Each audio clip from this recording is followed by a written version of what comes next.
at this moment. I'm just saying what I would do, what I've done, and I've tried to reach out to family and other people I know that are close to me. Anyways, it's about pulling out as much cash as you're able, and then doing that as often as you're able. And the reason for that, at least that I've seen and I've been trying to set in practice, is well,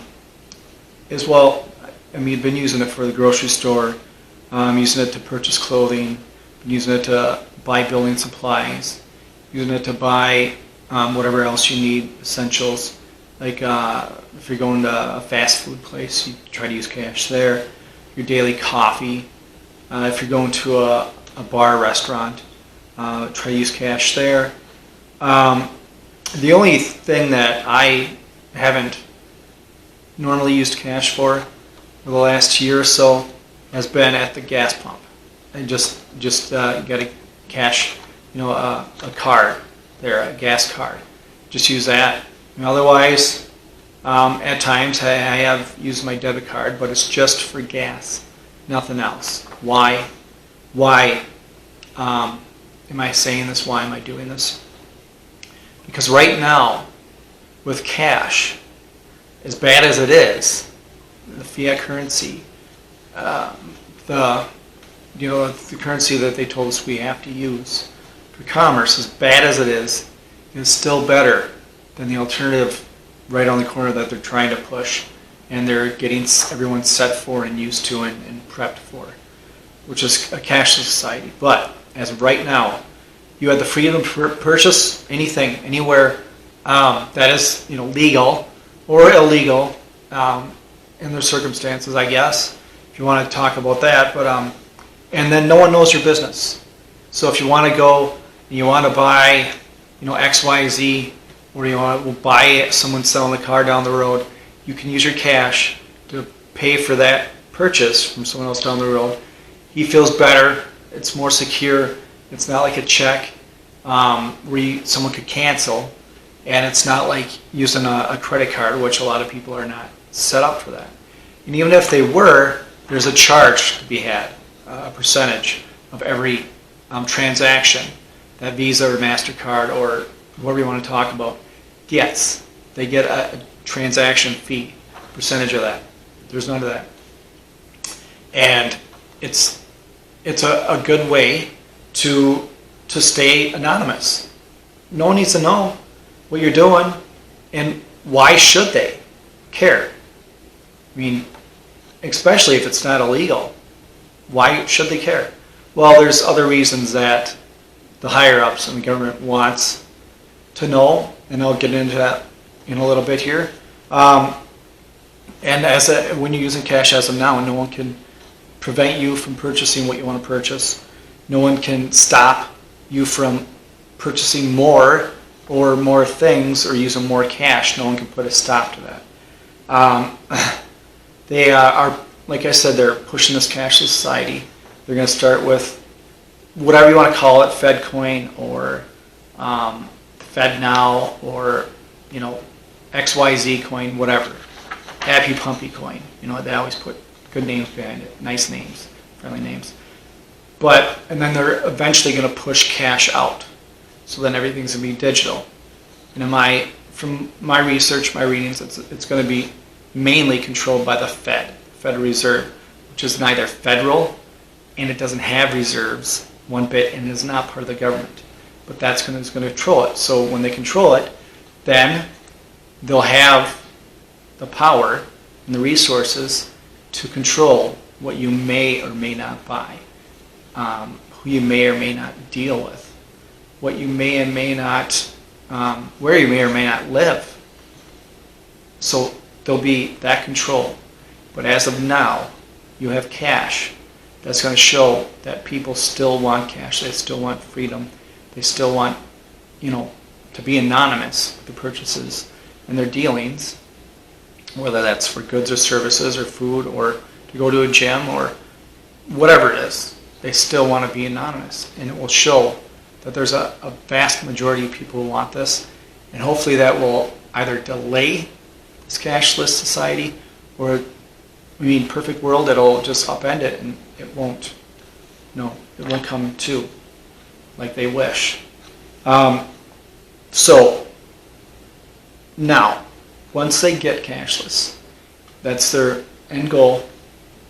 If they get it, when they get it, they're going to be able to put expiration dates on the Fed's money you get, the stimulus money you get, or the UBI, Universal Basic Income you get, for whatever, or your welfare income you get, or your food stamp income you get. They'll be able to put expiration dates on there. So if you get $2,000, in January, you have until the end of February to spend it, or it's gone. It goes away, or it gets taxed higher, or your fee's higher. They're going to call it a fee. Also, if like a food stamp situation, you'll get cash for that, like people do now. They get cards, and then they're going to put strict things on what it can be used for. Well, you can't buy this type of food with your food stamp money. You can't buy this type of food. You need to buy this type of food. Whether what you're trying to buy is better or healthier or not, they can control that, no matter what. And that's why I'm trying to keep exercising and using the cash and telling people that is what I'm trying to do. Maybe you want to look into this, because that, like I said, shows numbers of people who are still wanting to do this. And there's different states that embrace cash still, that are experienced over, and then there's a bunch of states who look down upon it and don't want it. Well, I say either of those states, either of those type of states that you're in, I say still push to use cash. Still push. Because it's our right. On the notes it says legal tender for all debts, public and private. So I'm just saying, pull out as much cash as you can now, because what's in the bank you have no control of. It's not yours. You're lending that to the bank, and if they decide to lose it or use it or do something else with it, that's no longer yours. They can say, whoops, no longer have it, or oops, we need to do this, we need to do that, become solvent. And that was written in 2011, like I talked about before. To become solvent, we needed to get this cash out of your bank account or your checking or savings, whatever it was, and we needed that. So because it's written in 2011 and you put it with us, you gave it to us, it was no longer yours to control what was done with it. So that's what we did. Sorry. And that's a real problem, and it's really going to happen. So that's why I'm saying, and pull as much as you can right now and use it for everyday living. If you want to stash some away, but as of now, if it's in the bank, it is losing money every second, every minute, and it is not yours. It is not yours. So about this going to cashless society, I've been doing a little more research on, and that's the end goal, and to have a social credit score like they have in China. China introduced the social credit score in 2014. Right now it's up and running and been operational for quite some time. You can't use cash, any form of cash or currency in China, to buy stuff at a market, to buy an apple from some sort of farmer or business. You can't use cash anywhere. It's all digital. It's all use your smartphone, or they have other ways to do it if you don't have access to a smartphone. But because of that was put in 2014. I got some notes here. In China, a 3-digit number between 350 and 950 can determine whether a person's loan application is approved, whether or not they can travel outside of the country or their state, whether or not they can use a bus, whether or not they can eat at a restaurant, whether or not their children are able to be in certain schools. So between those numbers, and also it's getting to the point where now here there's different dating sites that you can be on in America, where they're starting to say, well, I've been vaccinated I've been vaccinated, and then you put it in a different realm or a different list. They have something similar to that in China, where if your social credit score doesn't fall within where it needs to be, it's going to be showing there, and maybe that will prevent someone from wanting to date you or wanting to go on a date with you. No matter if it's legitimate or not, it doesn't matter, because no one looks into that. And the number is the number that's given to you. And there's no way you can fight it. There's no way you can say this is incorrect. It's just, that's what you got. That's what you got to deal with. That's what you got to live with. So under the social credit system, if a Chinese citizen does something the authorities don't approve of or think is bad or go against what the authorities want, they can tarnish you. They can drop it down and then prevent you from doing a whole bunch of other things. But on the other hand, if you're doing stuff the authorities say is okay, you're paying bills, you're giving blood, you are helping the government out by volunteering, your credit score could go up.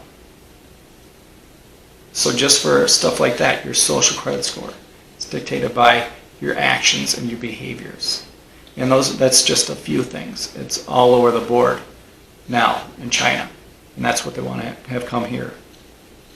Even so, here in America, United States, life insurance companies can now base a person, his premiums or her premiums, on what you're posting on social media, whether that's Twitter or Facebook or others, Snapchat kind of stuff.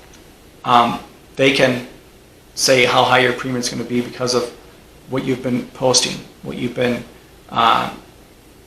who you've been, converting with, talking to. On the same aspect of that, I know there's been a push from IMF, International Monetary Fund, to want to have the same thing happen with insurance premiums. And so, how you're acting on your social networks, your insurance premiums could be affected because of that. Maybe your insurance approval could be affected because of that for your home insurance or your vehicle insurance. And also in America, United States, this is a lot worse in China because they've been into this since 2014. There's an app out. What's the app? Do I have that here? Yeah, it's called Patron Scan, and there might be more, where they list and maintain a list of objectionable customers. So because of what you post on your social media, Facebook, Twitter, that kind of stuff, then bars and restaurants can exclude visitors from visiting their establishments because they go by Patron Scan to allow different customers in their venues. And like I said, there are more. This is just one example. Airbnb can use the same sort of deal. Uber can use the same sort of deal, or Lyft. And then what? I mean, yes, it's not mandated. It's not a social credit system right now. But as of now, we're giving all the power to these companies. So, sort of, we're already in that, just on the very beginning of it. And government would love nothing more to make it national and just go across the board with it.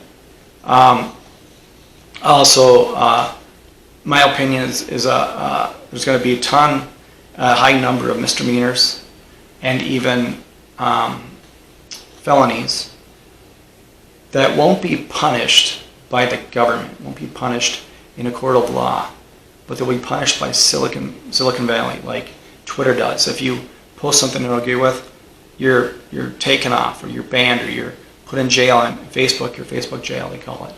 And then if you do it too much, then you're gone. You can no longer have that account. You can no longer be on Facebook. Same with YouTube. YouTube does the same deal. It tries to ban you for life because of some stuff. That has happened to many people. They're just not allowed to associate with anymore because Twitter or Yahoo, YouTube did not agree with things that were posted. I'm sure Yahoo is part of this too. Google definitely is. So on this credit score thing, it's in China. It's happening. It's been going on for years. It was announced in 2014, like I said, and it's up and fully operational now. And here in America, they've been talking FedNow. They talked that early 2020. And by January of 2021, everyone's supposed to be fully operational as far as the bank's set up to allow FedNow accounts for everyone that belongs to their bank and those that will be coming. It's not going on now, but it's set up. They've laid the groundwork. And that's just step one. And step two comes, and it's 3, 4, 5, 6 are right after that, very fast. It's just getting people used to it and trying to nudge their way in, just trying to get in there slowly, frog boil at it, and before you know it, the temp is boiling and you've been cooked. So I just want to talk about that. Think about it. To recap, I'd get as much cash out as you can. Start using that, saving that, do whatever you want to do with it. But the banks are not your friends. Credit unions are not your friends, especially since 2011, because whatever you have in there is no longer yours. Okay, well, as always, thanks for watching. Stay vigilant. Protect yourself, protect your family, protect your health, and protect your wealth.